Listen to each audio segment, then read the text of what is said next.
Electrostatics हमने start कराई हुई थी। इसके अंदर जो हमारा लास्ट टॉपिक था वो था quantization of charge, Q equal two plus minus NE। यहाँ तक हमने इसको पढ़ा था। ठीक है, पॉजिटिव चार्ज जब इलेक्ट्रॉन लूज होता है किसी भी ऑब्जेक्ट से तो उस पर पॉजिटिव चार्ज आता है। नेगेटिव चार्ज कब आता है? जब किसी ऑब्जेक्ट, कोई भी ऑब्जेक्ट इलेक्ट्रॉन को गेन करता है। ठीक है, इसके अंदर जो N है वो नंबर ऑफ इलेक्ट्रॉन्स है और जो E है वो क्या है? Electronic charge.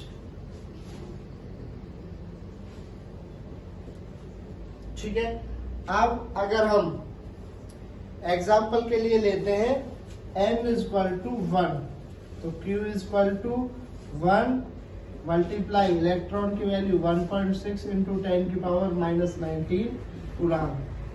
तो ये कितना आ जाएगा?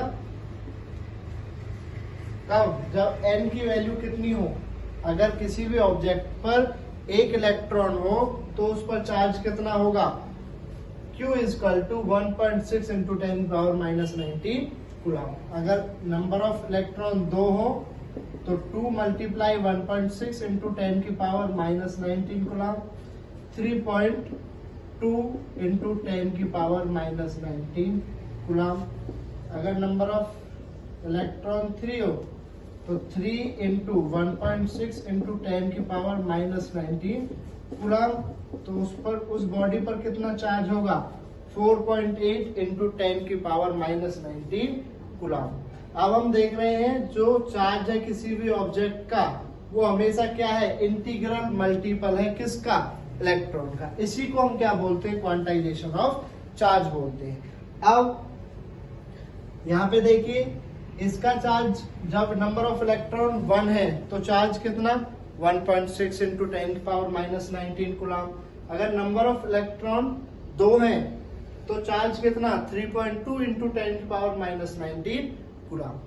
क्या चार्ज ये हो सकता है किसी भी बॉडी पर? तो आंसर है नहीं हो सकता। क्यों?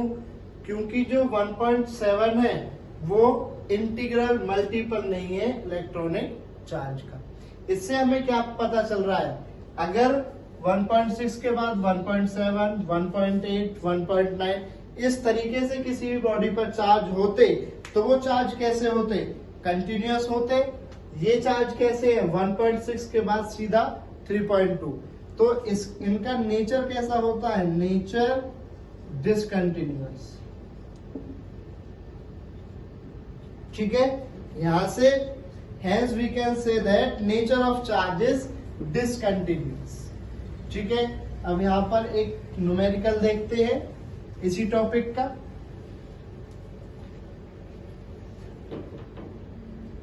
Six electron are transferred from A to B। जो 6 इलेक्ट्रॉन है वो ट्रांसफर हो रहे हैं किसी A बॉडी से B बॉडी पर। Then find the charge on A and B respectively. ठीक है, 6 इलेक्ट्रॉन कौन सी बॉडी से? A से जा रहे हैं B पर, तो हमें A पर कितना चार्ज है और B पर कितना चार्ज है दोनों को अलग अलग फाइंड करना है। यहाँ पर नंबर ऑफ इलेक्ट्रॉन कितने हैं? 6। E की वैल्यू कितनी है? 1.6 इंटू 10 की पावर माइनस 19 कूलम। क्या निकालना है? A और B पर चार्ज निकालना है। Find the charge on A and B। तो सबसे पहले हमने बॉडी A पे निकाला। ठीक है, तो फॉर्मूला क्या होता है? Q equal to NE। अब जो A इलेक्ट्रॉन है, A बॉडी है, दूसरी बॉडी B है, यहां से यहां 6 इलेक्ट्रॉन जा रहे हैं। तो आपको बताया था अगर ऑब्जेक्ट इलेक्ट्रॉन लूज करे तो ये A से B पर जा रहे हैं, तो ये क्या कर रहा है? लूज कर रहा है। ये क्या कर रहा है? गेन कर रहा है। जो लूज करेगा उस पर कौन सा चार्ज? पॉजिटिव, और जो गेन करेगा उस पर नेगेटिव। तो हम बॉडी A के लिए प्लस NE लिखेंगे। ठीक है, उसके बाद Q equal two plus N की वैल्यू 6, 1.6 इंटू 10 की पावर माइनस 19 कूलम। Q की वैल्यू हो गई प्लस 9.6 इंटू 10 की पावर माइनस 19 कूलम। ठीक है, ये किस पर चार्ज आ गया, ये बॉडी बी पर हमारा चार्ज आ गया। ठीक है, अब हमें बॉडी बी बी के लिए निकालना है। ये किसके लिए आया था, ए के लिए। तो Q equal to ME, B ने इलेक्ट्रॉन को गेन किया है, इस पर कौन सा charge, negative charge. Q equal to minus 9.6 into 10 की पावर माइनस 19 कूलम। ठीक है, अलग अलग पूछे तो सबका अलग अलग हमें चार्ज बता देना है। ठीक है, एक और देखिए इसी से, what amount of charge will be in 1600 electron. अगर आपके पास 1600 इलेक्ट्रॉन है तो चार्ज बताइए, क्या फाइंड करना है, चार्ज फाइंड करना है। ठीक है, बहुत सिंपल है, फॉर्मूला क्या है, Q equal to NE, N हमें दिया हुआ है, E हमें पता है, तो चार्ज निकाल सकते हैं। 16 मल्टीप्लाई 1.6 इंटू 10 की power minus 19 coulomb. Q equal to, ये 2 जीरो को वहां ले जाइए, 16 1.6 10 की पावर माइनस 17 कूलम। इसकी से मल्टीप्लाई कीजिए, 25.6 इंटू 10 की पावर माइनस 17 कूलम। इस पॉइंट को फर्स्ट प्लेस पे लेके जाइए, 2.56, एक यहाँ माइनस हो जाएगा 16 कूलम।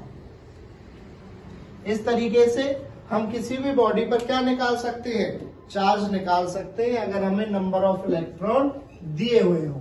अगर आपको ये दिया है कि कौन सी बॉडी कौन सी बॉडी से इलेक्ट्रॉन जा रहे हैं, कौन गेन कर रहा है, तो आप उसका पॉजिटिव और नेगेटिव में निकालोगे। अगर आपको नहीं दिया हुआ तो सिंपली आप चार्ज की वैल्यू निकाल लो। ठीक है, उसके बाद नेक्स्ट इसकी जो प्रॉपर्टी है, बेसिक प्रॉपर्टी, वो है कंजर्वेशन ऑफ चार्ज।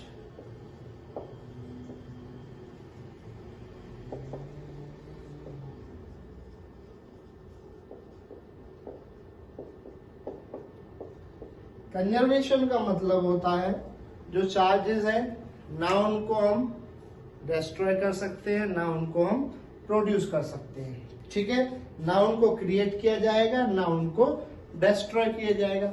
इसको हम बोलते हैं कंजर्वेशन का लॉ। ठीक है, अगर चार्जेस को हम नहीं पैदा कर सकते तो ये बन जाएगा कंजर्वेशन ऑफ चार्ज। ठीक है, स्टार्टिंग में ये पढ़ाया गया कि जो चार्जेस है वो कंजर्व होते हैं। इसका मतलब क्या है, किसी भी बॉडी का जो मास है वो डिस्ट्रॉय नहीं हो रहा है। मास डिस्ट्रॉय नहीं हो रहा है तो उसके इलेक्ट्रॉन भी डिस्ट्रॉय नहीं होते। फिर एटम बॉम्ब बना, एटम बॉम्ब के अंदर जो एनर्जी होती है वो कहां से आई, इसको आइंस्टाइन ने बताया, E equal to MC square. किससे बताया, E equal to MC square. C बहुत बड़ी क्वांटिटी है, तो जो एनर्जी है वो भी लार्ज क्वांटिटी में मिलती है। अगर हमें एनर्जी मिली तो इसका मतलब हमने मास को खत्म किया, और मास को खत्म किया तो इलेक्ट्रॉन खत्म हो गए।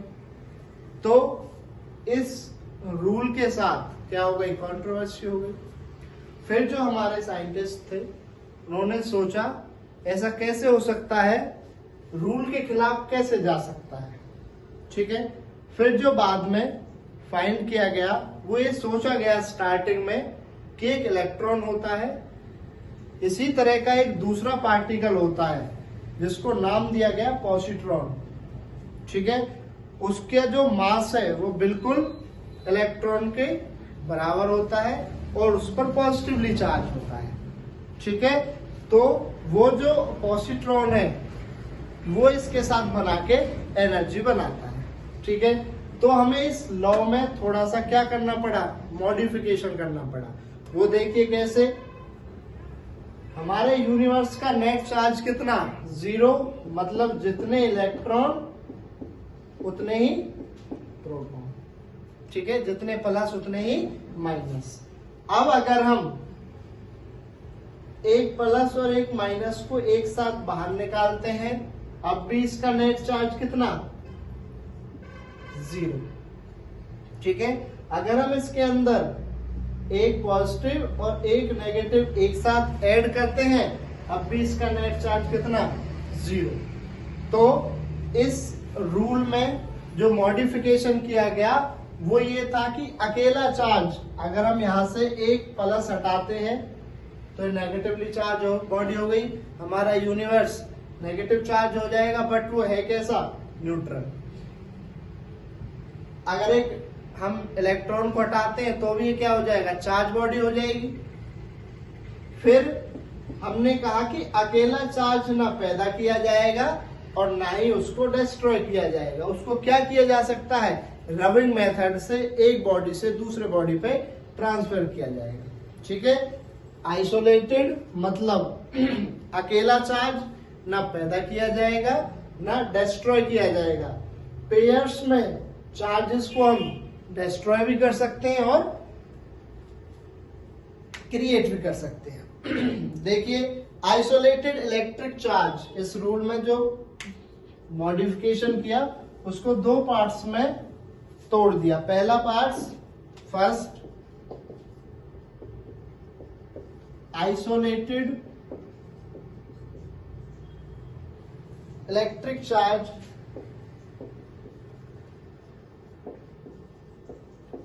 can be created or cannot be created or destroyed.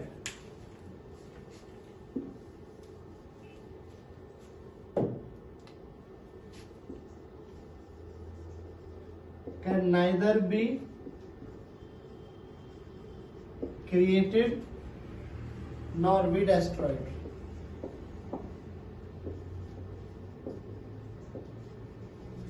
It can only transfer.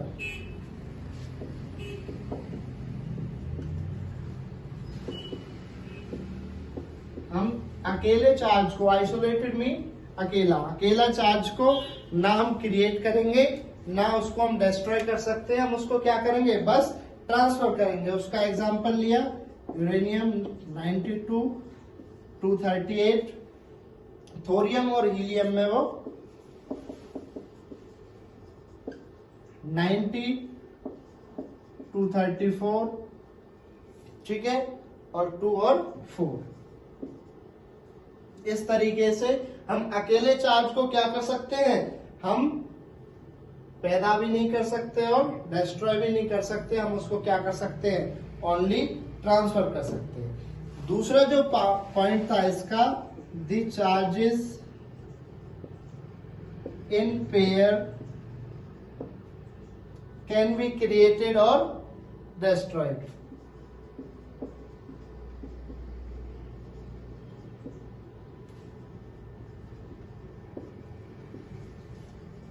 हम उनको क्रिएट भी कर सकते हैं और डिस्ट्रॉय भी कर सकते हैं। ठीक है, इसको दो पार्ट्स में बांटा गया। एनिहिलेशन का मतलब होता है निगल जाना। क्या मतलब होता है, निगल जाना। एक इलेक्ट्रॉन और एक पॉजिट्रॉन, एक इलेक्ट्रॉन और दूसरा पॉजिट्रॉन के बारे में बताया, न्यूक्लियस में प्रेजेंट होता है। ये माना गया पॉजिटिव चार्ज होता है, जो इसका मास है वो इलेक्ट्रॉन के मास के इक्वल होता है। वो क्या बनाता है, गामा रेज बनाता है। क्या बनाता है, गामा रेज बनाता है। Photon with zero charge, gamma rays photon with zero charge. ठीक है, ये क्या हो गया, इलेक्ट्रॉन और पॉजिट्रॉन ने मिलकर क्या बनाया, रेडिएशन बनाई और इन पर कोई चार्ज नहीं होता। दूसरा है पेयर प्रोडक्शन। पेयर प्रोडक्शन, यहां पे हमने क्या किया, एक हैवी मेटल की प्लेट ली, प्लेटिनम, एक हैवी मेटल लिया, उस पर गामा रेज डाली गई और उससे हमें क्या मिला, एक इलेक्ट्रॉन और एक पॉजिट्रॉन, एक इलेक्ट्रॉन और एक पॉजिट्रॉन। जो प्लेटिनम है एक हैवी मेटल है और ये गामा रेज। ठीक है, इस तरीके से हमने कंजर्वेशन ऑफ चार्ज को पढ़ा। ठीक है, उसके बाद जो हमारा मटेरियल है वो किससे मिलके बना है, तो आंसर है एटम से। और एटम्स किससे मिलके बने हैं, तो आंसर है चार्जेस से। जो हमारा मटेरियल है वो किससे मिलके बना है, एटम से। और एटम्स चार्जेस। तो इस मटेरियल को हमने दो पार्ट्स में डिवाइड किया, कंडक्टर और दूसरा insulator.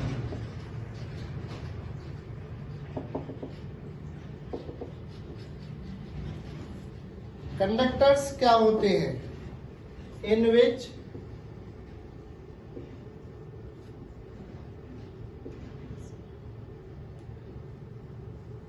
Charge can move from one place to other.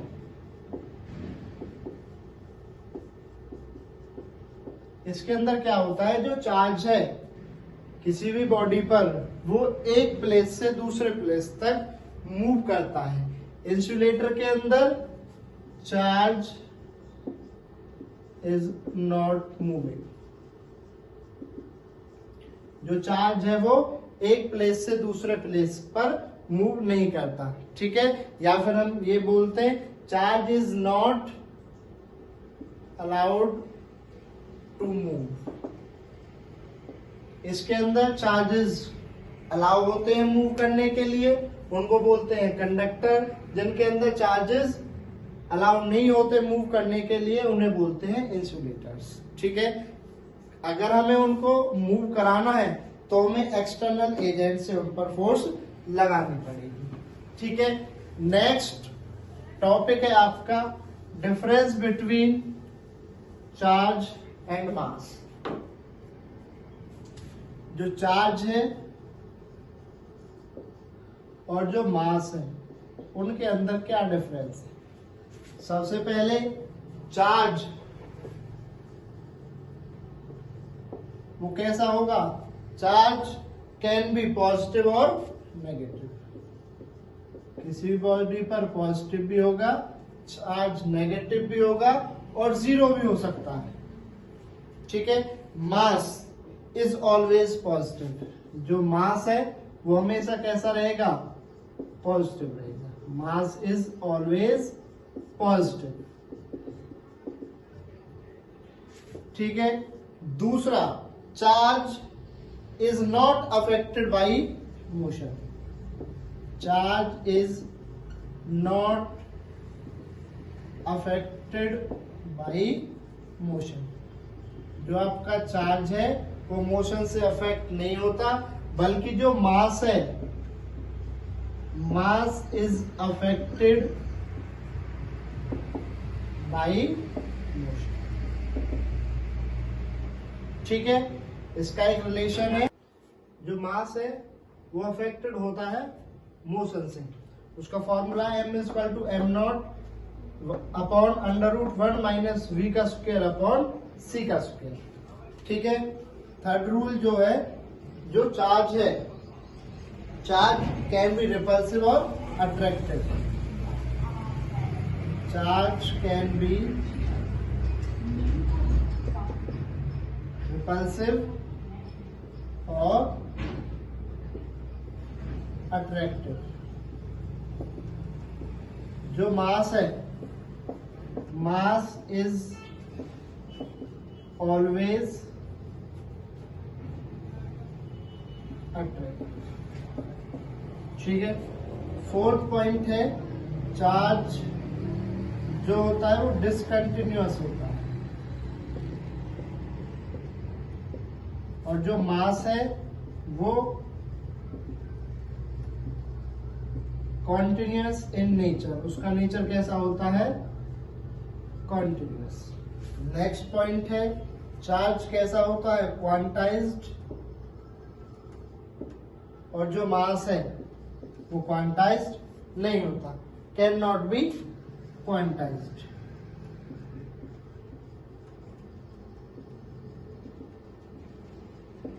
ठीक है। ये क्या है, 5 डिफरेंस है मास और चार्ज के अंदर।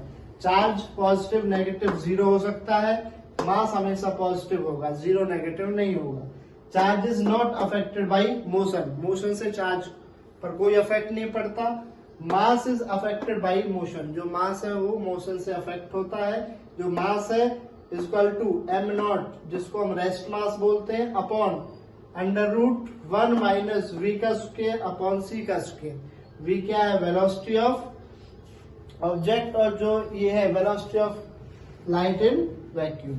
ठीक है, चार्ज रिपल्सिव और अट्रैक्टिव होते हैं, मास हमेशा अट्रैक्टिव होगा। चार्ज डिसकंटिन्यूअस होते हैं, मास का नेचर कंटिन्यूअस होता है। चार्ज क्वांटाइज्ड होता है, इंटीग्रल मल्टीपल होता है इलेक्ट्रॉनिक चार्ज का, और जो आपका मास है वो क्वांटाइज्ड नहीं होता, मतलब इंटीग्रल मल्टीपल नहीं होता किसी भी चीज का। ठीक है, नेक्स्ट टॉपिक है, इंपॉर्टेंट टॉपिक भी है, उसका नाम है कूलॉम्स लॉ।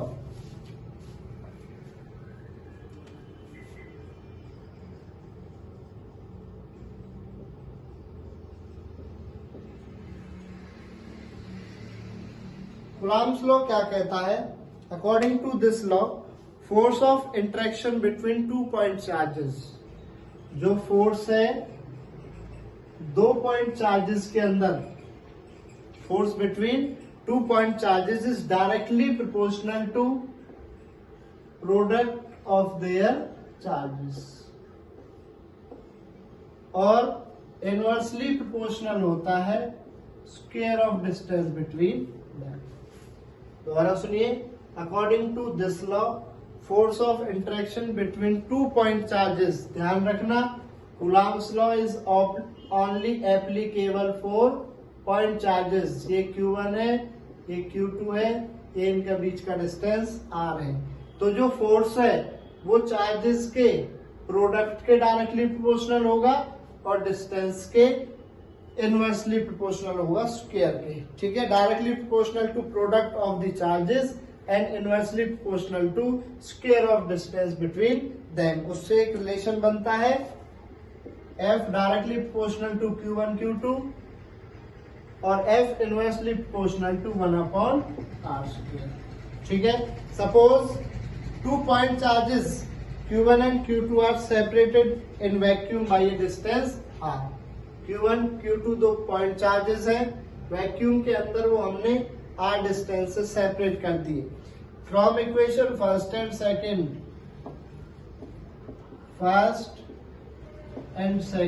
फर्स्ट और सेकेंड इक्वेशन से F proportional to Q1 Q2 upon R।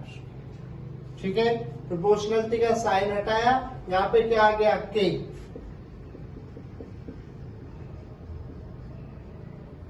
On R। K की वैल्यू फाइंड करिए सबसे पहले, ये क्या है देखिए। एक इस हम K को क्या बोलेंगे, इलेक्ट्रोस्टैटिक कांस्टेंट,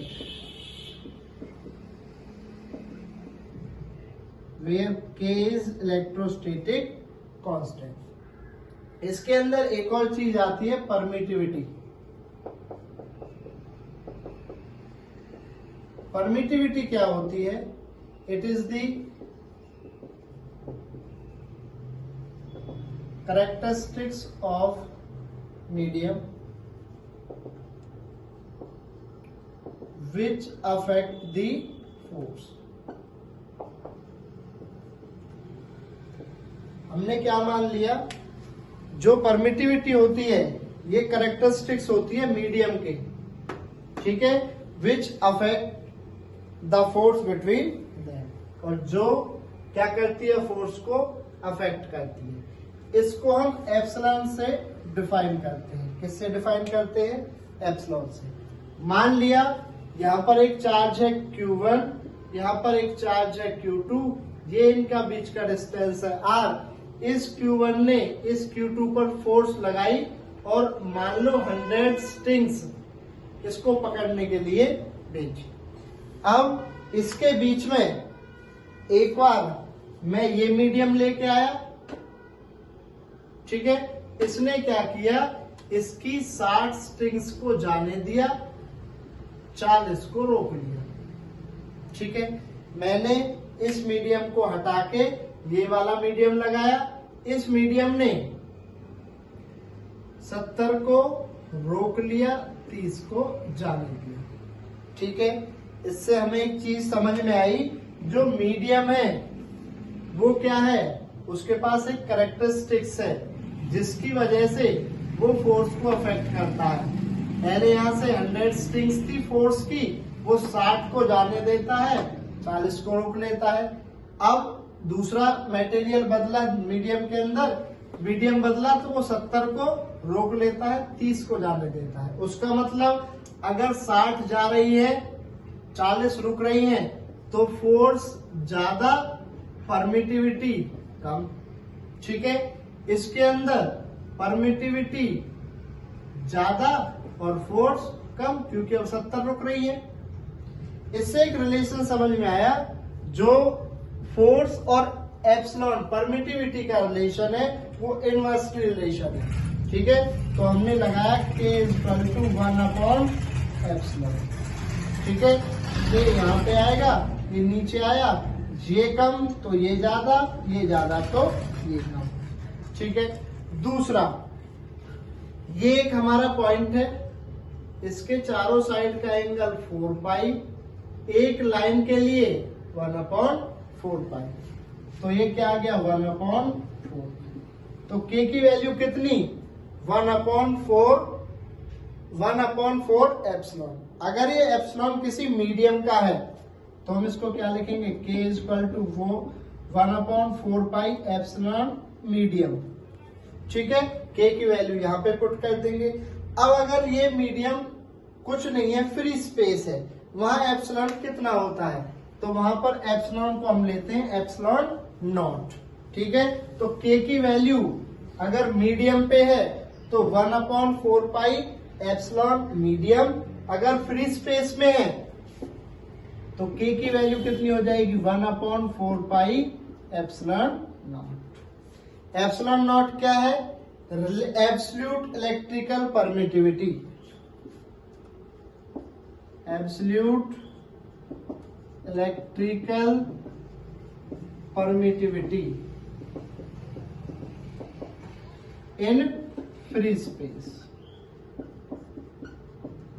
इसको यहां पे पुट किया, F = 1/4 पाई ε0 Q1 Q2/R। ये क्या हमारा रिलेशन निकल के आया फोर्स का कूलॉम्स लॉ से। कितना होता है 1/4 पाई ε0 Q1 Q2/R²। अगर यहाँ पर 1/4 पाई ε0 की वैल्यू हमें कंप्लीट निकालनी है, वो कितनी होती है 9 × 10⁹। ठीक है, अगर एप्सिलॉन की वैल्यू निकालनी है वो कितनी होती है 8.85 × 10⁻⁻12। 8.85 × 10⁻⁻12। ठीक है, इसकी यूनिट लिखिए। इसकी वैल्यू निकालनी है हमें, तो R ऊपर चला जाएगा और Q1 Q2 नीचे आ जाएंगे। F की यूनिट न्यूटन, डिस्टेंस की यूनिट R² मीटर, तो ये क्या बन गया न्यूटन मीटर, और इसके ऊपर स्क्वायर है तो स्क्वायर। Q1 Q2 चार्ज है, तो चार्ज अगर ऊपर लेके जाएंगे तो चार्ज की पावर कूलॉम की पावर -2। ऐसे ही हमने इसकी ली, इसको यहां ले जाइए, इसको यहां लेके आइए, तो ये क्या बन जाएगा ε0 1/4 पाई F Q1 Q2/R। ये तो कांस्टेंट है, कोई यूनिट नहीं। Q1 Q2 की कूलॉम और दोनों का स्क्वायर। फोर्स की न्यूटन ऊपर जाके -1, डिस्टेंस की मीटर ऊपर जाके -2। ये दो वैल्यू यहाँ पर होती है। ये क्या है आपका